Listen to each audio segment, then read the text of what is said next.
Bringing the dog home was so special for Cindy. Cindy got the dog all set up with things she had purchased just for him. She could not figure out why her new dog Toby was bringing home money. She thought this was just going to be a weird perk of dog ownership and would get to the bottom of it later. But then, after a few more days, she received a mysterious letter. When she opened the letter and read through it, the contents shocked her. But the surprises didn't stop there. Within hours of opening the letter, the police showed up at her door. Cindy was a 25-year-old woman living alone in a nice suburban neighborhood. She had a job and her house was paid off. However, her house was very quiet. She was missing the company of others. After doing some research about pets that made good companions, she got in her car and went to the shelter. She was definitely not prepared for the surprise she was going to get. She decided on an older dog named Toby. She wanted to give him a good rest of his life. The first couple of months with him around went very well.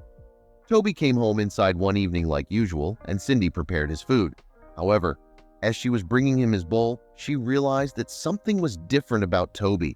Something had been tucked into his collar. On the collar was a little bag. Cindy took the bag off and handed Toby his food, which he very much wanted. The pouch was filled with dollar bills. Cindy counted them, was shocked. Why would someone tuck a pouch filled with money into her dog's collar? Cindy mulled around the idea of calling the police, but decided that they weren't really going to help her if she'd found the money. Instead, she called a friend. She asked if her friend would like to go out to dinner with her. Cindy even elected to pay for everything. Her friend, of course, accepted the offer for dinner. Cindy was dressed very nicely.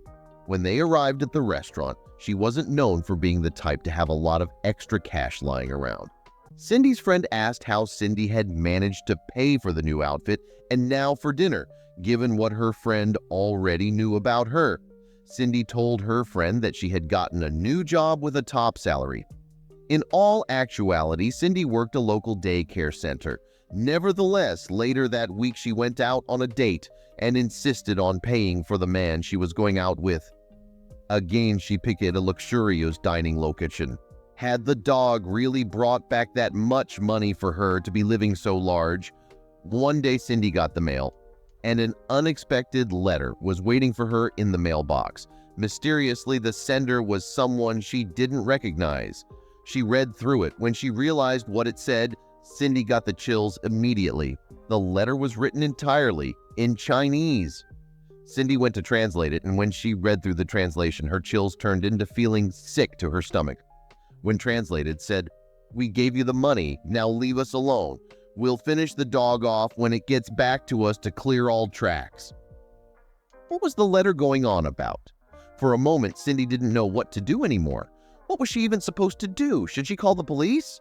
Cindy decided she was going to keep entirely quiet. She hoped that no one would find out that she had even received the money. Then, she nearly jumped out of her skin when the doorbell rang. The police asked Cindy if they could come in. She had no choice but to let them. Cindy felt like everything was going all wrong. The police were there for a good reason, see? It had something to do with Cindy's behavior. Cindy's friend had heard about Cindy's fancy date with this new guy. Her friend also thought it was strange that Cindy had bought an expensive outfit and paid for a fancy dinners.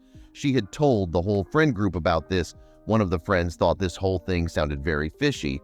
She decided to call the police and explain the story. The police naturally understood that the friend wanted to do a well check on Cindy.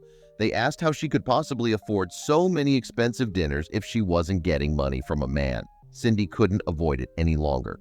She told the police about the dog. The officers asked Cindy to come with them to the police station. The police had been researching some interesting goings-on in the city recently, strange happenings. Money coming from nowhere, people going missing, illicit items being sold on the black market. They were obviously concerned that Cindy was involved, even unknowingly. They called in a team to take action. Cindy broke down in tears. She couldn't believe what she was hearing and how it had come to this. She consented to the search and said she was really telling the truth. Then, she suddenly remembered that she had received the letter. The agents began the full search of her house, which she had already consented to. Of course, they had to run it through their own translation software because it was still written in Chinese. They read it over several times and discussed matters amongst themselves. Also, as they searched the rooms, they saw a pouch lying on a dresser. The pouch was exactly as Cindy had described it in her dog story. Just then, a woman came into the police station. Suddenly, a lot of things came together. It was Cindy's neighbor. She had seen this dog being put in front of Cindy's door several times over the past week by some strange man. By now, the house search was finished.